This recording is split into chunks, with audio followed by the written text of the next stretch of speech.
Que la paix, la grâce, l'amour, la miséricorde, la bénédiction, l'assistance et la protection du Très-Haut soient votre partage dans le nom de notre Seigneur Jésus-Christ. La mort du roi qui entraîne la perte de la drachme. Ça, c'est le sujet que nous sommes en train d'aborder depuis un temps. Là, c'est l'audio numéro 19.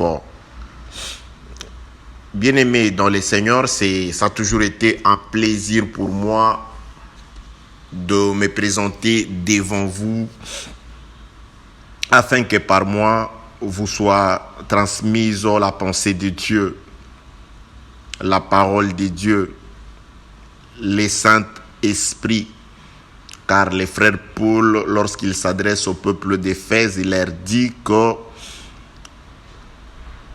en Jésus-Christ, après avoir écouté l'évangile du salut, qui est la parole de la vérité, en lui vous avez cru et il vous a scellé du Saint-Esprit qui est un gage pour le jour de la rédemption. C'est-à-dire quiconque écoute la parole, la reçoit, c'est-à-dire croit en cette parole, reçoit automatiquement par la parole une marque d'appartenance à Dieu sous forme du sceau du Saint-Esprit.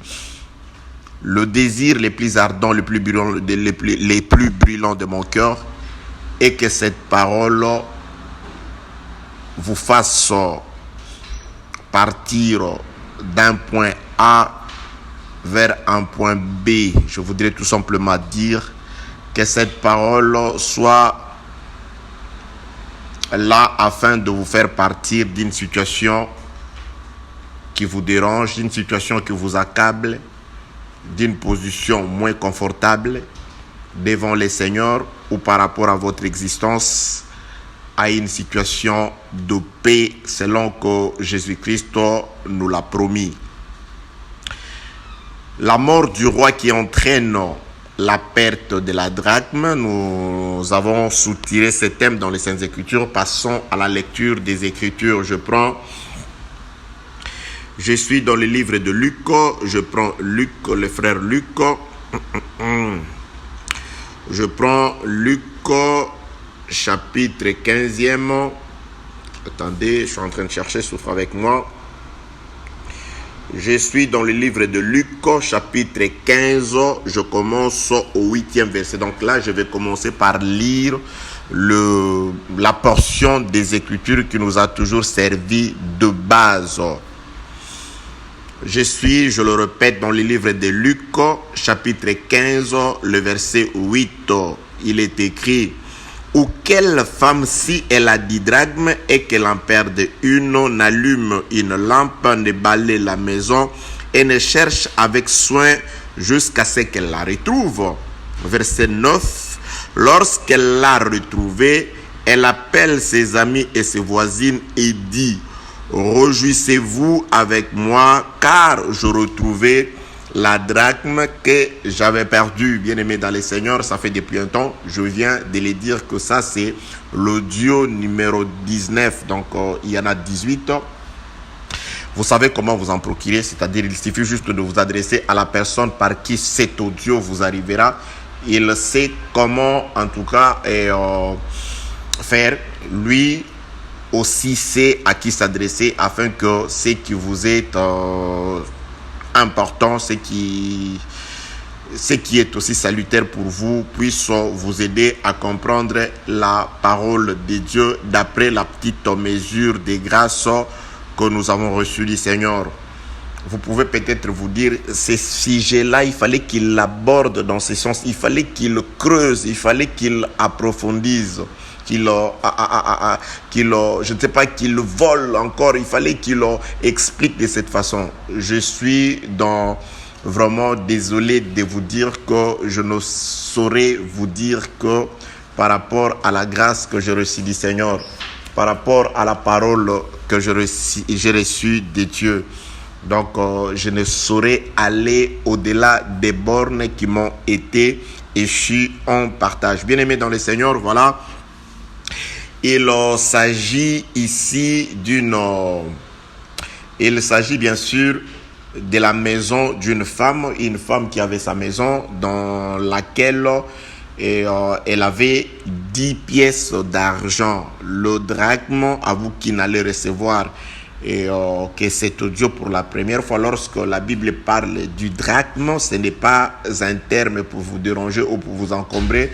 Drachme veut tout simplement dire monnaie. Donc c'est une espèce de monnaie qui a été utilisée dans le temps passé par le grec. Donc le grec utilisait la monnaie nommée drachme. C'est comme là où vous êtes, vous utilisez, je ne sais pas, vous êtes dans la zone euro, vous utilisez les euros, vous êtes aux États-Unis, vous utilisez le dollar, vous êtes en Chine, vous utilisez les yuan, vous êtes, je ne sais pas, au Congo, vous utilisez les francs congolais, de l'autre côté, dans les pays du franc CFA, vous avez le franc CFA, et où que vous soyez, donc c'est par rapport à la monnaie que vous utilisez. Donc à cette époque-là, le grec utilisait une monnaie nommée drachme. On écrit drachme, mais on lit drachme. Donc voilà.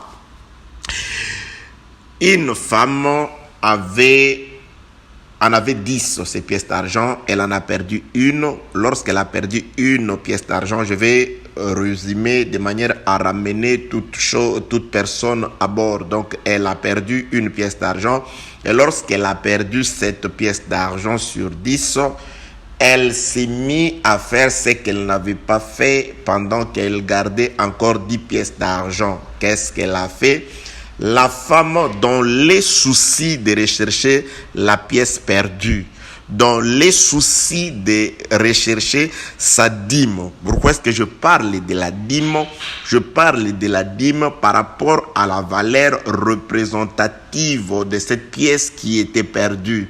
La dîme, c'est une valeur fractionnelle. On parle de la dîme par rapport à sa représentation, c'est-à-dire c'est 1 sur 10. Donc ce que cette femme a perdu représente la dîme parce que c'était le 1/10 de tous ses avoirs. Donc elle avait 10 pièces, elle en a perdu une. Donc c'est une dîme, c'est le 1/10 de tout ce qu'elle avait. Donc elle a perdu sa dîme. Lorsqu'elle a perdu la dîme, elle s'est mise à rechercher cet argent. Dans les soucis de retrouver cette pièce d'argent à laquelle elle tenait tant, parce qu'elle va commencer à faire un certain nombre de choses. Entre autres, elle commence par allumer. Donc, elle localise la lampe. La Bible déclare, elle allume une lampe. C'est-à-dire, elle était là avec une lampe qui était éteinte et elle était dans le noir. Soucieuse de la perte de son argent, de cette pièce, lorsqu'elle recherche la pièce, elle ramène la lumière et elle ne se limite pas là. Elle allume la lampe qui était là mais qui était éteinte. La perte de la pièce ramène la lumière. La perte de la pièce va rallumer une lampe éteinte. La perte de la pièce va faire à la femme de balayer la maison. Elle alla chercher les balais qui étaient là.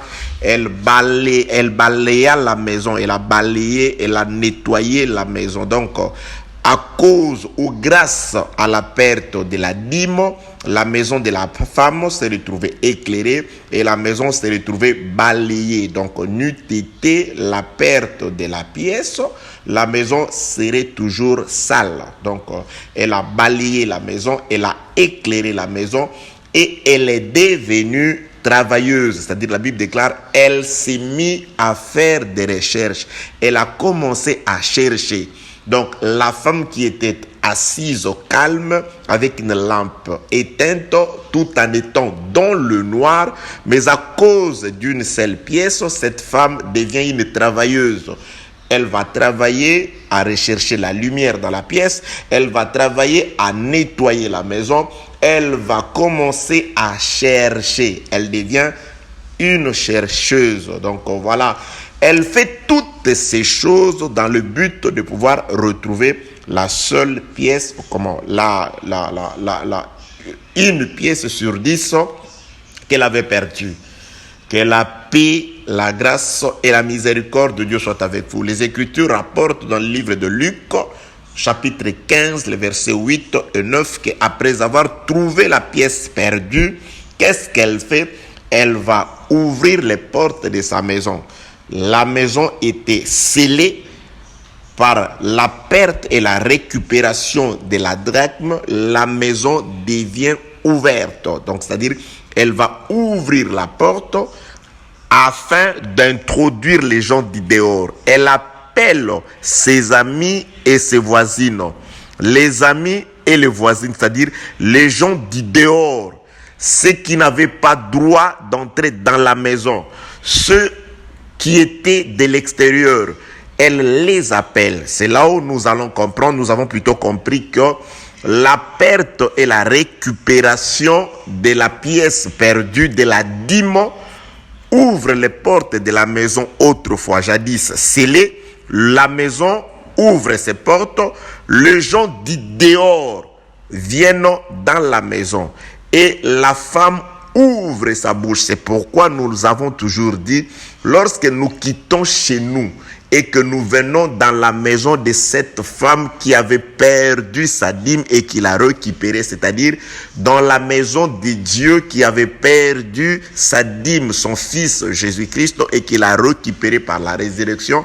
Nous l'avons expliqué dans les audios précédents, comment est-ce que la dîme représentait Jésus-Christ et comment est-ce que la perte et la récupération de la dîme parlait de la mort et de la résurrection de Jésus-Christ. Certainement, c'est grâce à la mort et à la résurrection de Jésus-Christ que la lampe qui a été éteinte par la mort du roi, c'est-à-dire la mort du roi, c'était la désobéissance d'Adam. Lorsque Adam a péché dans les jardins, cela équivalait à sa mort, parce que Dieu avait dit, le jour où tu mangeras de ces fruits, tu mourras. Donc, par la désobéissance d'Adam, il est mort. Et quand il est mort, la Bible déclare que lorsqu'un roi meurt dans les champs de bataille, cela équivaut à une lampe qui s'éteint dans une nation. Nous avons présenté l'écriture. Donc, la mort d'Adam était égale à l'extinction d'une lampe. C'était une lampe qui s'était éteinte. Donc, le ténèbre par la désobéissance, le péché, la mort spirituelle d'Adam a atteint toute l'humanité. Nous avons tous été couverts de ténèbres parce que la seule lampe que Dieu avait allumée sur la terre, c'était Adam, à qui Dieu avait remis la royauté et l'autorité, et par son péché, cette lampe s'était éteinte. Ainsi, par la mort d'Adam, nous avons tous été dans les ténèbres, dans le péché. La mort a régné, la terreur a régné sur nous. Nous étions tous devenus des esclaves des ténèbres. C'est pourquoi Jésus-Christ représente ces choses sous forme de la maison de cette femme dans laquelle il y avait une femme avec 10 pièces d'argent qui vivait dans les ténèbres et avec une lampe éteinte. Donc, la perte de la pièce entraîne la lumière. La mort de Jésus-Christ a entraîné la lumière dans la maison de Dieu. Donc la maison de Dieu aujourd'hui est éclairée grâce à la mort de notre Seigneur Jésus-Christ.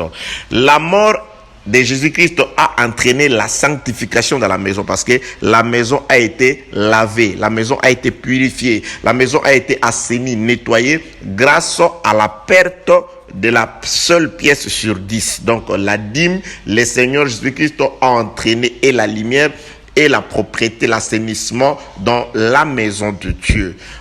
Après cela, la pièce doit être retrouvée, c'est-à-dire la pièce perdue doit être retrouvée. Par la mort et la résurrection de Jésus-Christ, les portes de la maison de Dieu qui étaient fermées ont été ouvertes. Le jardin d'Éden qui a été fermé a été rouvert par la mort et la résurrection de Jésus-Christ. Le chemin du salut qui a été fermé par le péché d'Adam a été rouvert par la mort et la résurrection de notre Seigneur Jésus-Christ. Ainsi, aujourd'hui, nous pouvons rentrer dans les jardins d'où nous avons été autrefois. Dans notre père Adam, il a désobéi, nous avons été chassés, la maison a été scellée.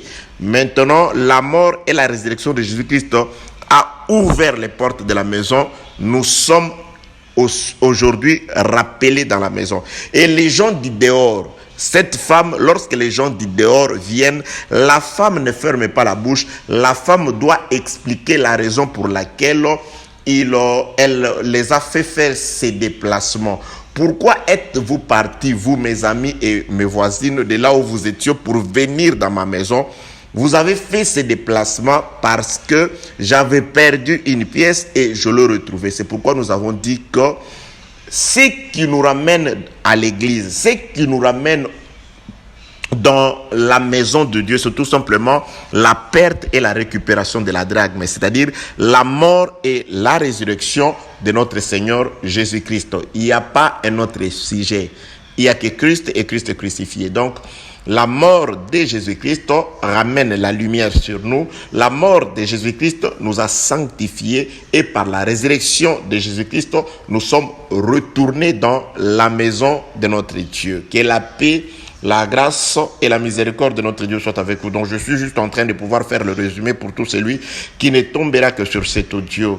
Mais je vous conseille en tout cas de faire de votre mieux pour vous procurer d'autres audios qui vous seront, je crois, par la petite grâce que Dieu et qui nous a été faite par Dieu. Et je crois que ces audios pourront aussi vous aider à comprendre tant soit peu la pensée de Dieu pour l'homme.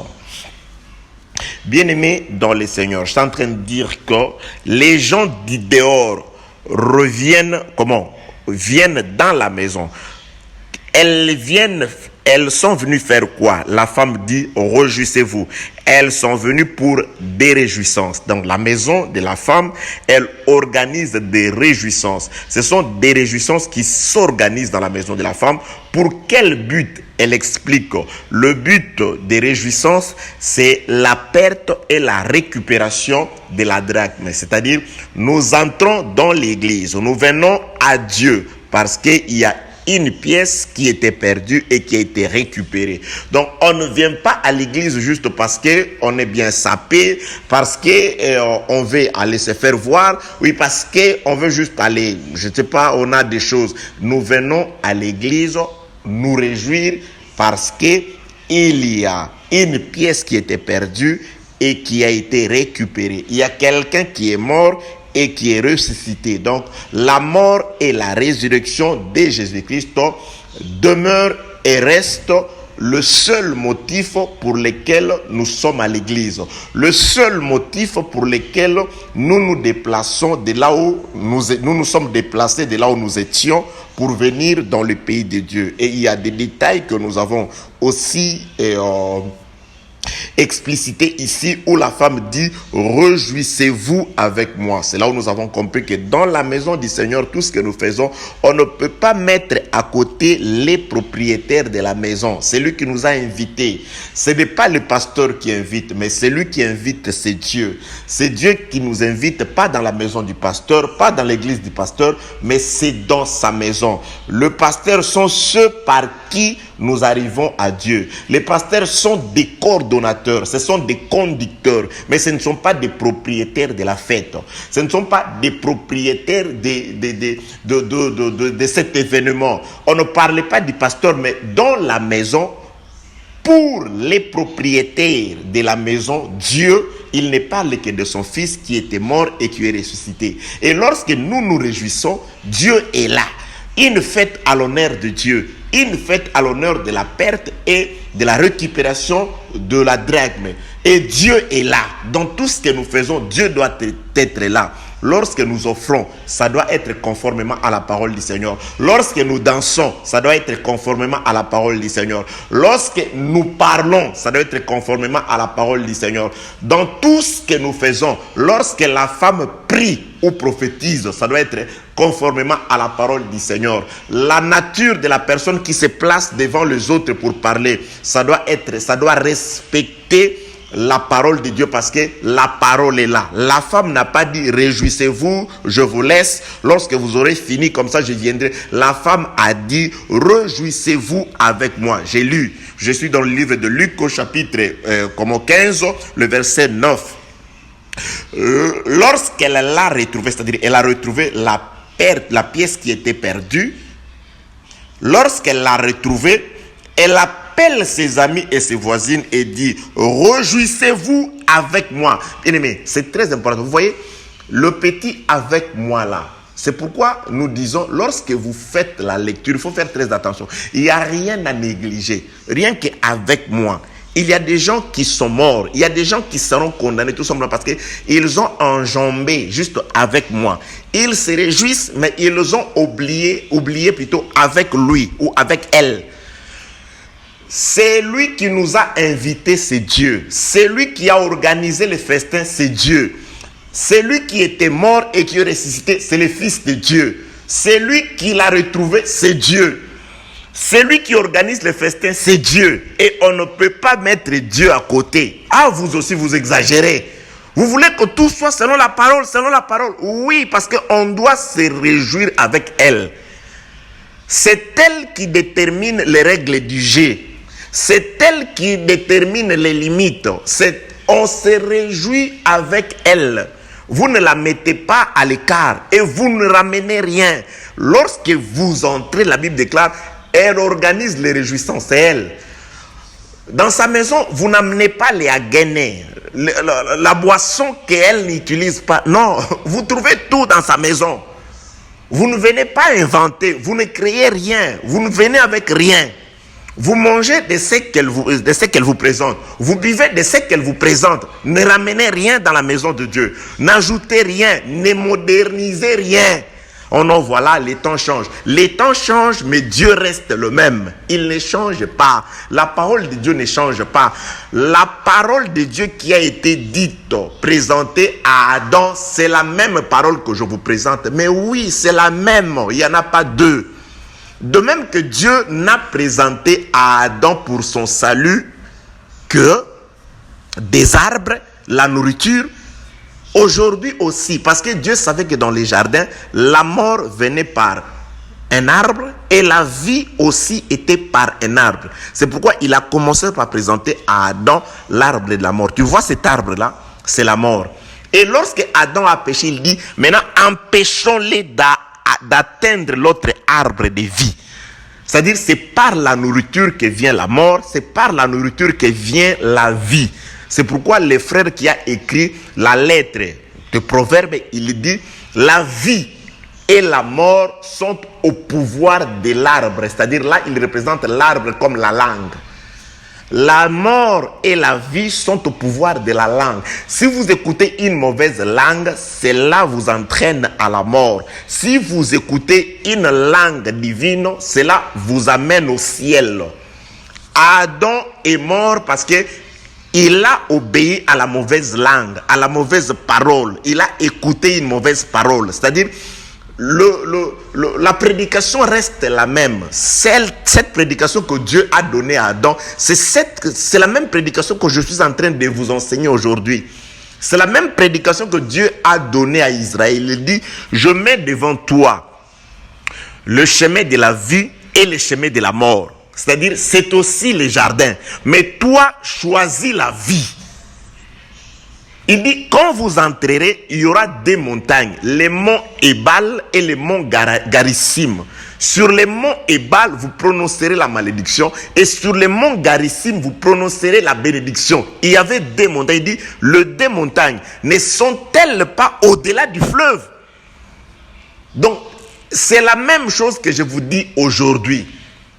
Il y a la parole du salut, il y a aussi des faux qui viennent avec des choses semblables, qui viennent avec les mensonges. Les mensonges, c'est une vérité déformée. Que la paix, la grâce et la miséricorde de notre Dieu soient avec vous. Donc, réjouissez-vous avec moi.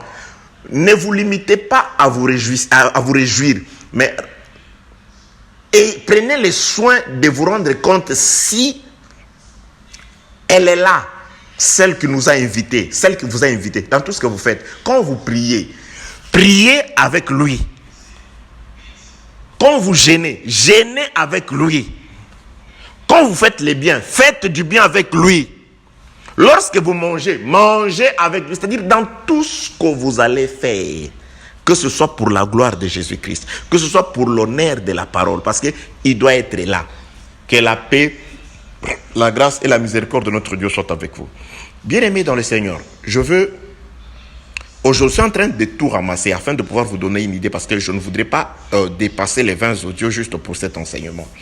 Des choses qui vont rester, en tout cas, il y a des serviteurs de Dieu qui vous les expliqueront d'une manière ou d'une autre, ou lorsque nous aurons à aborder d'autres enseignements, nous retournerons toujours, car il n'y a qu'une seule chose, Jésus-Christ. Dans tout ce que nous disons, je veux tout simplement préparer vos cœurs afin que Jésus-Christ trouve une place dans vos cœurs. Oui, toute cette démarche ne vise qu'à fonder Christ en vous. Tout ce que j'ai dit ne vise qu'à former Christ, à ce que Christ soit formé en vous et que vous puissiez être détruit, anéanti, diminué, et que seul Christ puisse paraître en vous et que par vous, le monde voie la lumière, voie Christ, parce que nous sommes une ville qui n'est pas bâtie dans une vallée, une ville qui n'est pas bâtie derrière une montagne, mais nous sommes une ville qui est construite sur une montagne. C'est-à-dire, tous nous regardent, tout le monde nous voit. Que la paix, la grâce et la miséricorde soient avec vous. C'est-à-dire, Paul explique c'est quoi cette ville dans le livre des Galates, chapitre 4, à partir du verset 18. Il dit, là, nous sommes la nouvelle Jérusalem, Sarah, c'est-à-dire la Jérusalem céleste. Nous sommes du ciel. C'est pourquoi on nous regarde, on nous voit, nous devons être capables de manifester les œuvres du ciel, les œuvres d'en haut, les œuvres de la justice, la divinité. Nous devons prouver au monde que Christ est là. Nous devons prouver au monde que Jésus-Christ n'est pas mort en vain. Nous sommes en train de poursuivre son œuvre. Que ceux qui lisent Jésus dans les Écritures puissent le voir à travers nous, dans la manière dont nous parlons, dans notre manière d'agir, ainsi que dans la manifestation de la puissance. Que la paix, la grâce et la miséricorde de Dieu soient avec vous. Elle organise des réjouissances, elle appelle les gens du dehors. D'abord, je voudrais juste frôler. Pourquoi les gens du dehors? Parce que Jésus-Christ, avant d'arriver à cette parabole, il explique tout au début. Pourquoi? C'est quoi l'importance? Pourquoi il est arrivé à cette parabole? Et il n'en a pas donné une seule. Il en a donné plusieurs. Je veux chercher Luc toujours. Je vais remonter un tout petit peu. Luc chapitre 15. Je commence au premier verset. Écoutez très bien. Le texte de mère, c'est le verset 8 et 9. Mais je voudrais vous ramener un peu plus haut afin que nous puissions comprendre déjà, avoir une explication sur pourquoi les gens du dehors. Pourquoi les gens du dehors viennent. Et quand est-ce que les gens du dehors viennent? C'est lorsque une pièce se perd et qu'elle est retrouvée. Les portes de la maison sont ouvertes et les gens du dehors viennent. Jésus-Christ avait déjà donné l'explication de cette parabole en haut du chapitre. Luc chapitre 15, le premier verset. Il est écrit: tout le publicain et les gens de mauvaise vie. Vous comprenez? Le publicain, les gens de mauvaise vie s'approchaient de Jésus pour l'entendre. J'aime ça. Ces passages des Écritures, vous voyez, bien aimé, ces versets, ces seuls versets, tous les publicains et tous les gens de mauvaise vie s'approchaient de Jésus pour l'entendre. Je vous assure, ça c'est un grain de sénévé. C'est-à-dire, lorsque vous le mettez à terre, ça va pousser un gros arbre. Je vous dis, un arbre très gros. Ces petits passages des Écritures, tous les publicains et tous les gens de mauvaise vie s'approchaient de Jésus pour l'écouter. Ça, c'est très important. Il y a combien de personnes aujourd'hui qui ne s'approchent de Jésus que juste parce qu'ils veulent s'approcher de Jésus? Combien de personnes ne vont à l'église que c'est parce que c'est dimanche, il ne travaille pas, il a l'habitude d'aller à l'église chaque dimanche. Il y a des gens qui ont l'habitude d'aller à l'église chaque jeudi parce qu'il y a veillée de prière. Les gens ont acquis une certaine habitude d'aller soit à l'église dimanche parce que Et voilà, et surtout nos frères qui sont du côté de l'Europe, il y a de ces frères-là, bon, il a beaucoup de costumes, des habits, il y a des sœurs qui achètent des sacs, de nouveaux sacs qui sortent alors, et il n'y a plus de concerts, et les fêtes ne s'organisent plus, il doit y avoir un événement. Et le seul événement, c'est les dimanches à l'église. Il est tout en Dolce Gabbana, elle a son sac Gucci, elle va juste à l'église pour ça.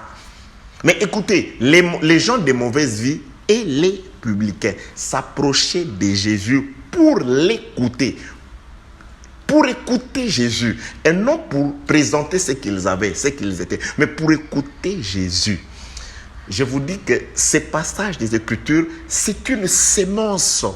Il y a Ecclésiaste ici. Lorsque vous allez dans la maison de Dieu, n'y allez pas pour offrir le sacrifice des insensés, mais allez plutôt pour écouter. C'est très important et c'est très prophétique et c'est très profond. Ok, ce n'est que partie remise. Luc chapitre 15, le premier verset, tout le publicain et tous les gens de mauvaise vie s'approchaient de Jésus pour l'entendre, verset 2. Et les pharisiens et les scribes murmuraient, disant, cet homme accueille les gens de mauvaise vie et mange avec eux. Mais il leur dit cette parabole. Vous voyez? Donc, c'est-à-dire, le problème, c'est que les gens considérés par le monde comme les gens du dehors, de mauvaise vie, parce que les scribes et les pharisiens se voyaient serviteurs de Dieu. Oui, c'était des gens qui observaient la loi. C'était des gens qui observaient et qui enseignaient la loi. Pour eux, ils étaient les seuls saints. C'est-à-dire, ils croyaient être dans la maison de Dieu. Maintenant, le fait qu'ils prenaient Jésus-Christ pour un prophète. Alors, cet homme se prend pour un prophète. Nous considérons que c'est un prophète. Mais comment il accepte les gens du dehors, les gens de mauvaise vie et les publicains, c'est-à-dire tous ceux qui vivent à marge de la parole, tous ceux qui sont étiquetés par les gens du dehors de la maison comme étant des païens. Comment accueille-t-il ces gens-là? Vous voyez? Donc, c'est-à-dire, d'autres personnes pouvaient dire, mais comment cette femme ici, comment peut-elle ouvrir la porte à ses voisines qui sont sales et à ses amis qui habitent très loin? Pourquoi fait-elle ça? Vous voyez la question? C'est comme ça que Jésus-Christ fait cette illustration.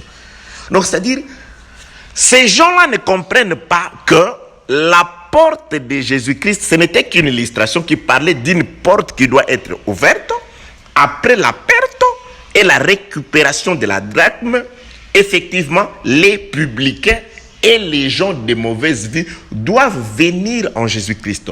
Nous représentons ce qu'étaient les gens de mauvaise vie d'autrefois et le publicain. C'est-à-dire, nous avons été marginalisés par rapport normalement à la corruption qui nous caractérisait, aux mauvaises œuvres dans lesquelles nous vivons. Donc, c'est-à-dire, nous avons été marginalisés. Mais aujourd'hui, Jésus-Christ nous reçoit. Et le Seigneur, lorsqu'il nous reçoit, en réalité, c'est parce que dans sa maison, il y a eu la perte et la récupération d'une drachme.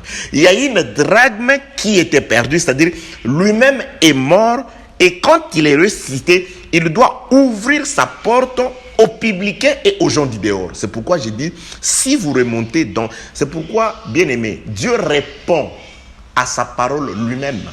Dieu donne l'explication de sa parole lui-même. N'allez pas chercher des livres parallèles pour trouver l'explication de Dieu. N'allez pas consulter les hommes pour qu'ils vous parlent de Dieu. Lisez par l'esprit, vous avez la réponse dans ce que Dieu a dit. Vous voyez?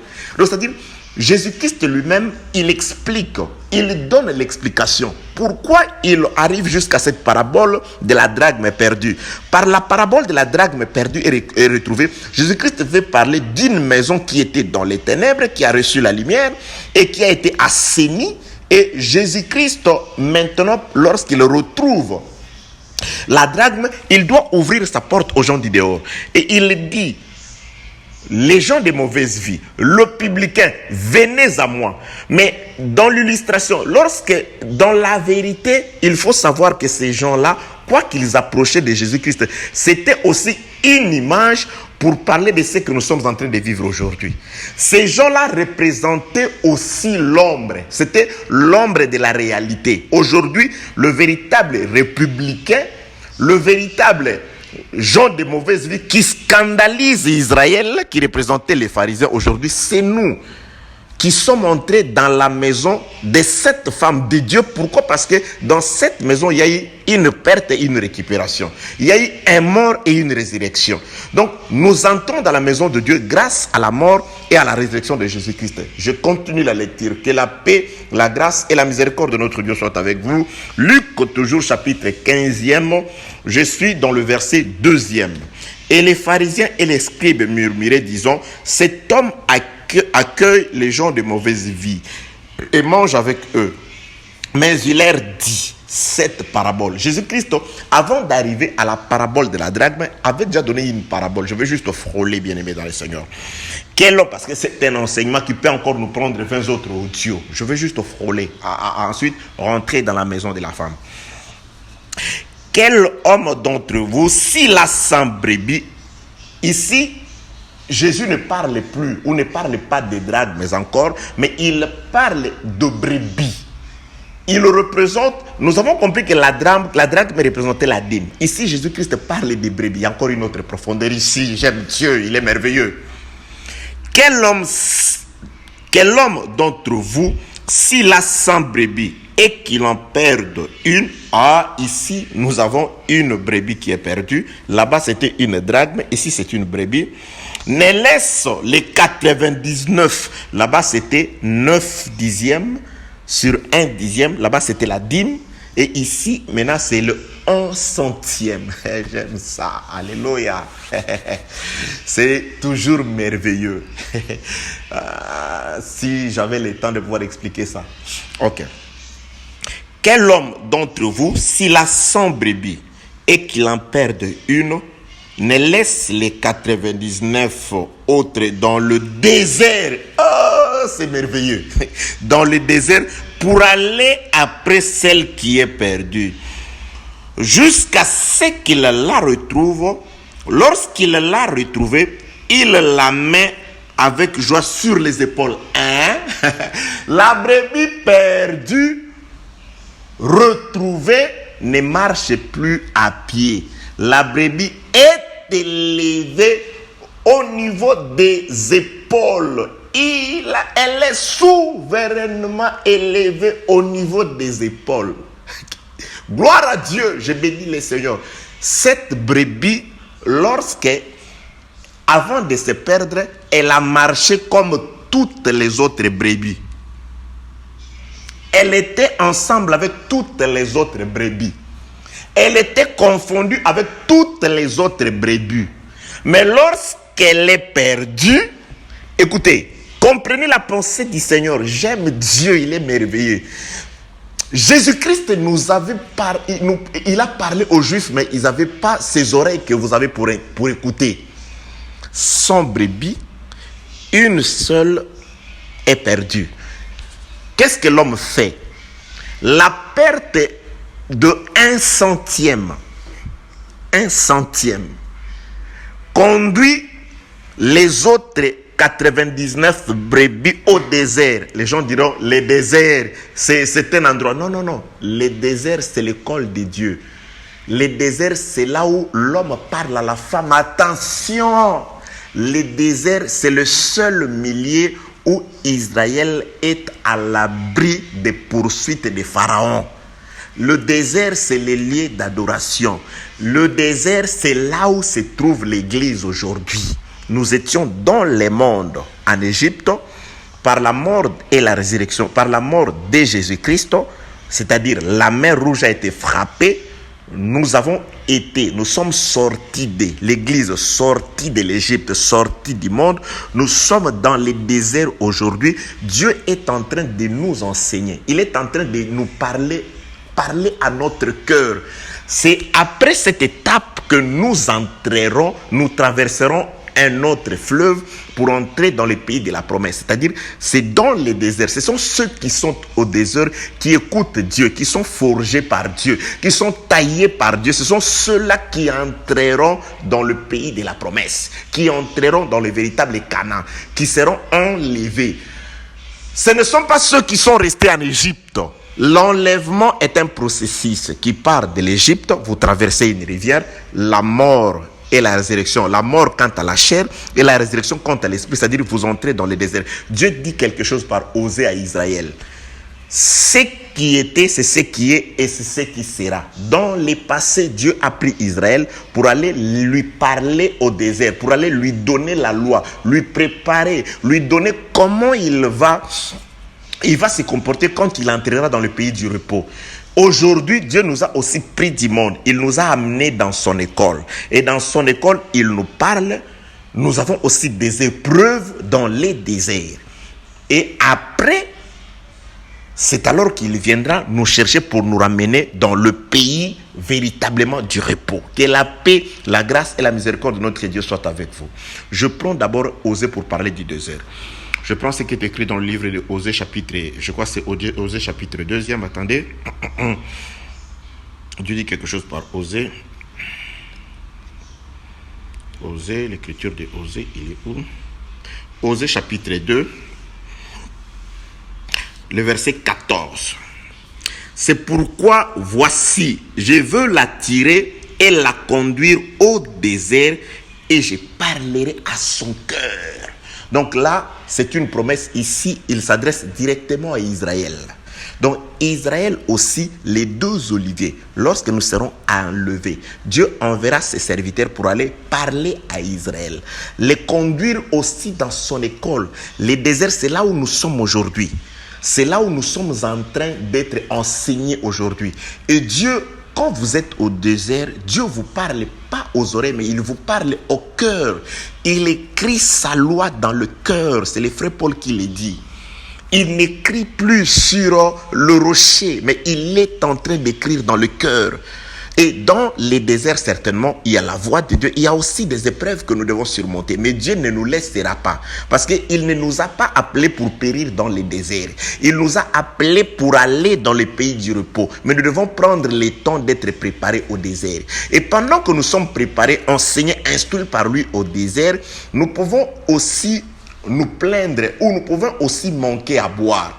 Nous n'allons pas faire comme les Israélites, dire « Oh non, en Israël, en Égypte, de l'autre côté. » On peut manquer à manger. Implorons celui qui nous a fait sortir du monde. Implorons celui qui nous a enseigné, celui qui nous parle de ne pas vivre comme tout le monde. Il sait que il ne nous a pas appelés pour périr dans les déserts. Il doit nous donner à manger. Il doit en tout cas nous désaltérer, nous donner à boire. Il doit aussi nous conduire. C'est lui qui nous conduit. C'est lui qui connaît les chemins. C'est lui qui connaît le temps de la marche. C'est lui qui connaît les déserts, les endroits pour le repos, les temps du repos. C'est pourquoi nous devons nous lever lorsqu'il se lève afin que nous puissions marcher. Nous devons accepter de nous asseoir, vivre dans l'humilité lorsque la colonne s'arrête. Nous devons nous asseoir, nous devons nous reposer, nous devons recommencer la marche. Lorsque nous avons soif, adressons-nous à Dieu. Lorsque nous avons faim, adressons-nous à Dieu. Lorsqu'il y a Amalek qui s'élève, adressons-nous à Dieu, bien-aimés dans le Seigneur, parce qu'il nous a conduits dans les déserts.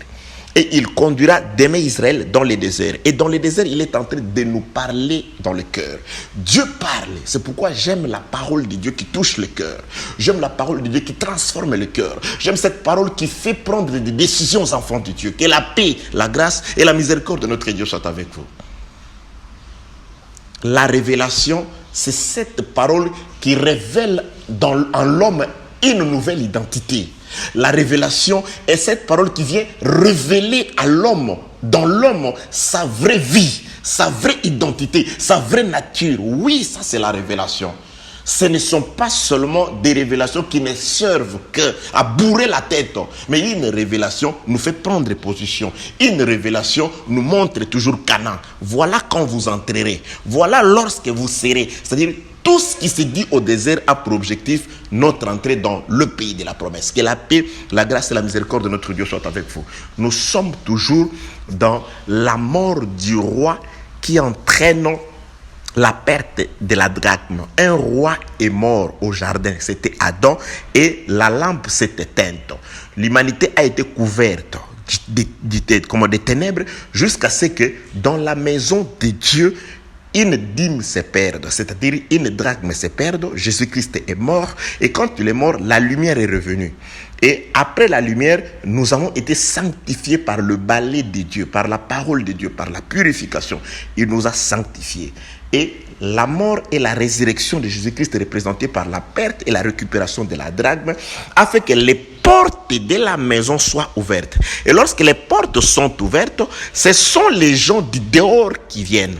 Pour expliquer aussi qui sont ces gens du dehors, c'est pourquoi nous sommes remontés dans le livre de Luc chapitre 15, du 1er jusqu'au 4e verset, pour comprendre que Jésus-Christ a donné cette illustration par rapport au fait que le publicain et les gens de mauvaise vie s'approchaient de lui. Et cela, cet acte a indigné les pharisiens. Jésus-Christ donne l'explication de cet acte-là, que les pharisiens, les publicains et les gens de mauvaise vie doivent venir pour m'écouter. Ils doivent venir pour écouter la femme, mais cela s'est fait moyennant la mort et la résurrection de Jésus-Christ, la perte et la récupération de la drachme. Avant d'en arriver là, Jésus-Christ a donné une autre parabole, c'est celle que nous sommes en train de lire. Que la paix, la grâce et la miséricorde de notre Seigneur soient avec vous. Ici, je suis juste en train de frôler. Luc chapitre 15, le verset 3e. Quel homme d'entre vous, s'il a 100 brebis et qu'il en perde une, ne laisse les 99 autres dans le désert pour aller après celle qui est perdue, jusqu'à ce qu'elle la retrouve. Lorsqu'il l'a retrouvée, il la met avec joie sur ses épaules. J'étais en train de dire ceci. La brebis perdue fait que 99 brebis retrouvent le désert. Donc, nous représentons aussi, j'ai dit aussi, les 99 brebis. C'est-à-dire, l'humanité entière se retrouve aujourd'hui à l'abri, au désert, en train d'écouter. Dieu est en train de nous parler. Il est en train de parler à notre cœur. Pourquoi? Parce qu'il y a une brebis qui était perdue. Il y a une brebis qui est perdue. Une brebis est perdue. Et lorsque la brebis est perdue, les autres atteignent les déserts. C'est ce qui s'était passé en Égypte. Lorsque un agneau était perdu, c'est-à-dire un seul agneau est mort, ainsi 99 autres qui représentent Israël sont allés au désert où ils étaient à l'abri des griffes des pharaons ainsi que des Égyptiens. Que la paix, la grâce et la miséricorde de notre Dieu soient avec vous. Tu vas me poser certainement la question de... Là-bas, c'était la dîme. Nous avons compris que la dîme, c'était la part de l'Éternel dans le champ d'Israël. Et les 1 centième, ça veut dire quoi? Oui, les 1 centième étaient aussi une dîme des dîmes, bien aimé. C'est la même chose. Dieu parle tantôt d'une manière, tantôt d'une autre. Je vous explique. Lorsque vous avez 100 brebis en Israël, c'est-à-dire, lorsque vous prenez la dîme, c'est 10 brebis, vous les donnez au Lévite. Le Lévite recevait la dîme, c'était la 10e partie. Des 100 brebis, c'était 10 brebis. Le Lévite reçoit. Donc, le Lévite reçoit la dîme. Mais le Lévite aussi, à son tour, au lieu de prendre toute cette dîme, le Lévite aussi prélevait quelque chose qu'on appelait dans la loi la dîme des dîmes. C'est-à-dire, le Lévite prélevait le 1/10 sur sa dîme. C'est-à-dire, il le prend sur les 10 brebis que vous lui avez données. Le Lévite va prendre la dîme des 10 brebis, c'est-à-dire une brebis que le Lévite va donner au souverain sacrificateur. C'est-à-dire, du champ, c'est 100 brebis. Et lorsque la brebis arrive chez les Lévites, c'est la dîme, c'est-à-dire, c'est les 1/10. Et lorsque la dîme de Lévite arrive au souverain sacrificateur, c'est les 1 centième. Parce que ce que le souverain sacrificateur reçoit, c'est la dîme de la dîme des enfants d'Israël. Donc, c'est-à-dire 100 brebis donne 10 brebis, qui est la dîme que le souverain sacrificateur reçoit.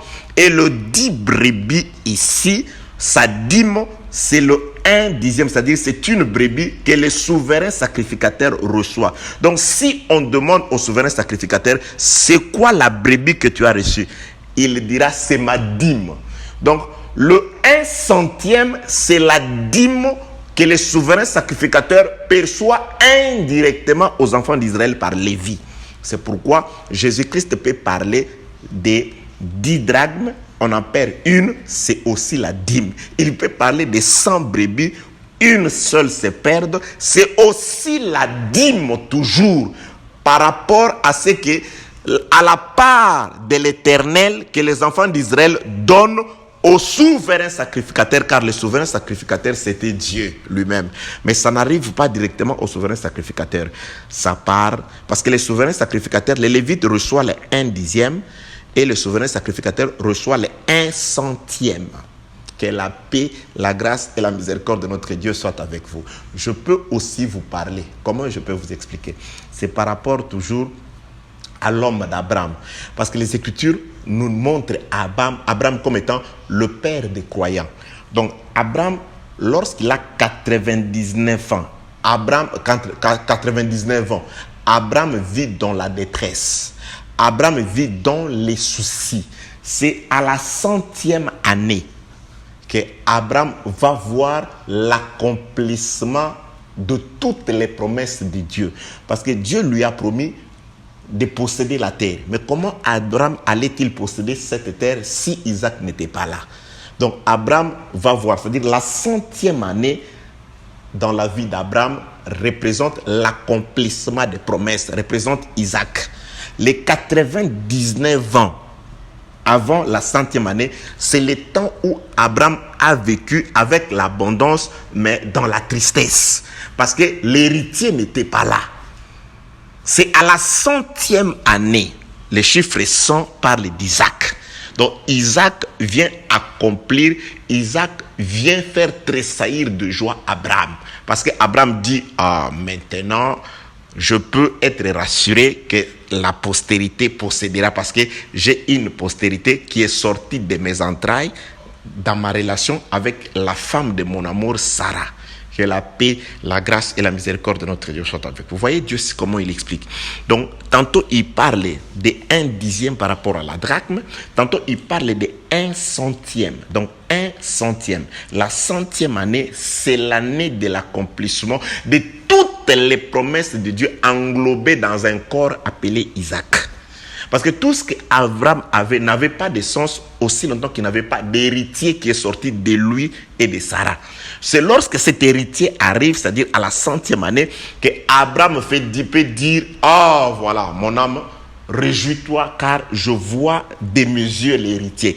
Abraham peut dire, comme le vieux Siméon, maintenant éternel, je peux m'en aller car mes yeux ont vu Isaac, mes yeux ont vu le salut. Quand est-ce que c'était? À son 100e année. La 100e brebis d'Abraham, c'est Isaac. Parce que Isaac vient lorsque Abraham accomplit 100 ans. Que la paix, la grâce et la miséricorde de notre Dieu soient avec nous. C'est pourquoi Jésus-Christ est défini lui-même comme Isaac. Il dit, c'est pourquoi les fils de l'esclave ne demeurent pas dans la maison. Mais les fils restent toujours.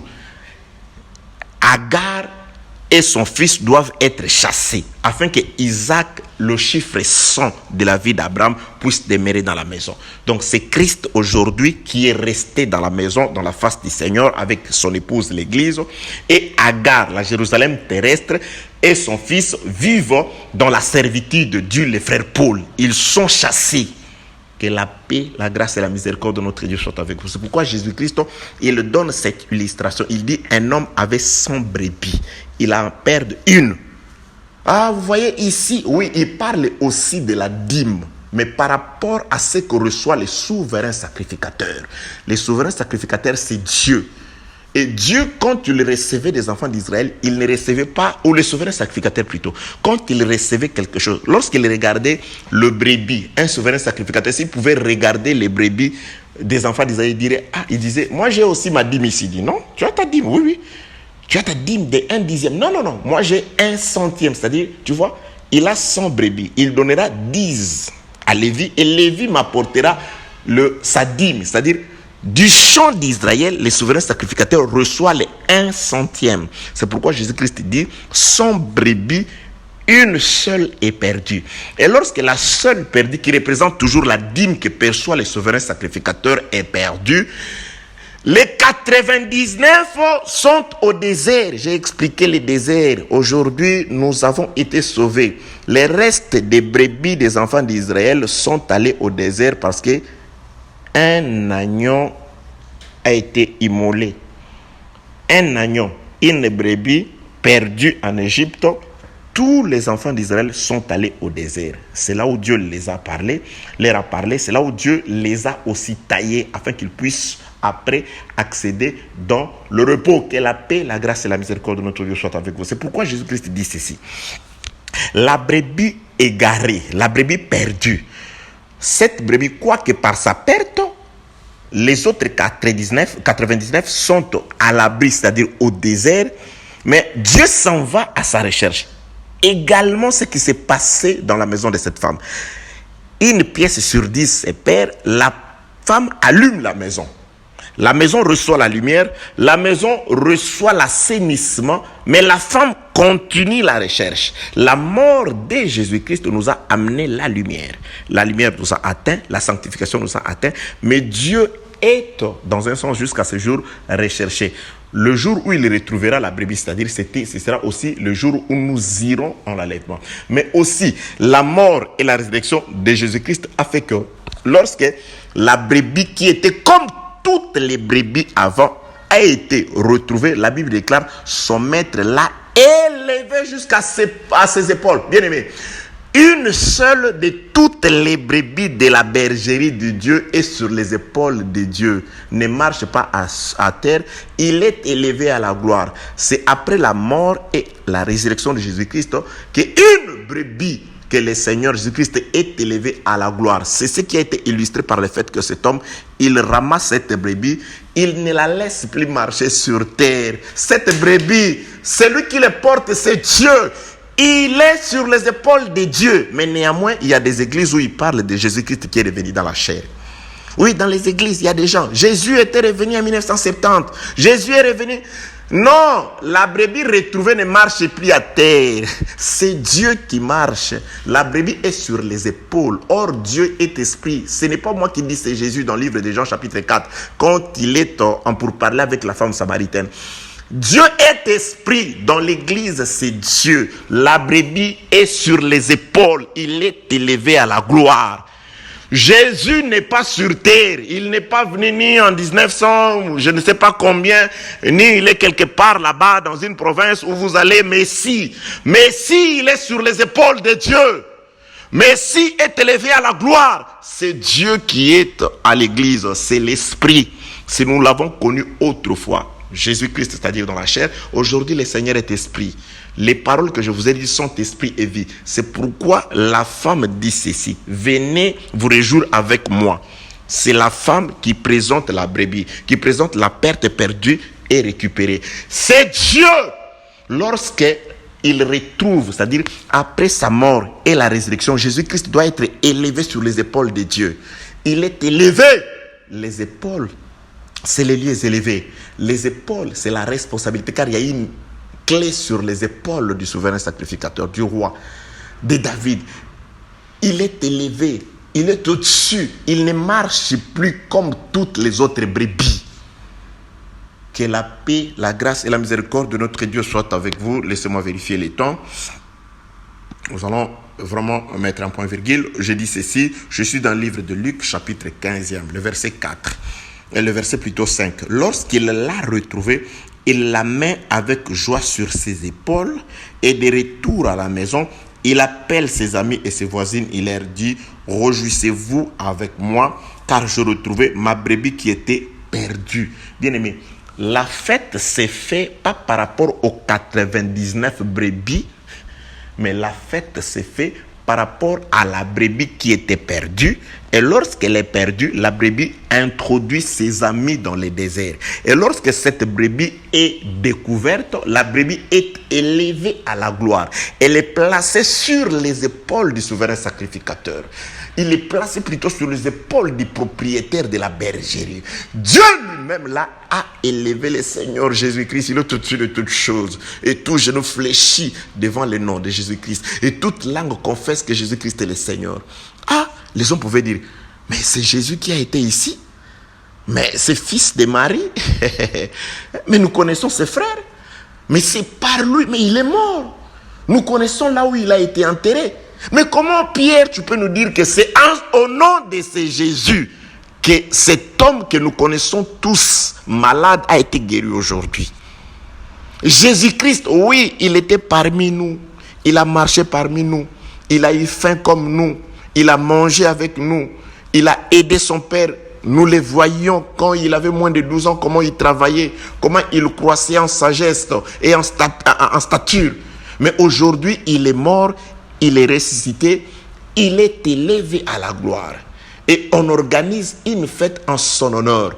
La fête, c'est à l'honneur de la drachme perdue et retrouvée. La fête, c'est à l'honneur de la brebis perdue et retrouvée. Et lorsque la fête est organisée, il y a toujours les amis qui viennent. Venez, venez, venez. Qu'est-ce que nous allons venir faire chez toi? Mais j'organise une fête pour la brebis. Ah, mais finalement, tu organises une fête pour la brebis? Nous sommes là pour la brebis. Oui, oui, ce n'est pas n'importe quelle brebis. C'est le brebis qui est sur mes épaules.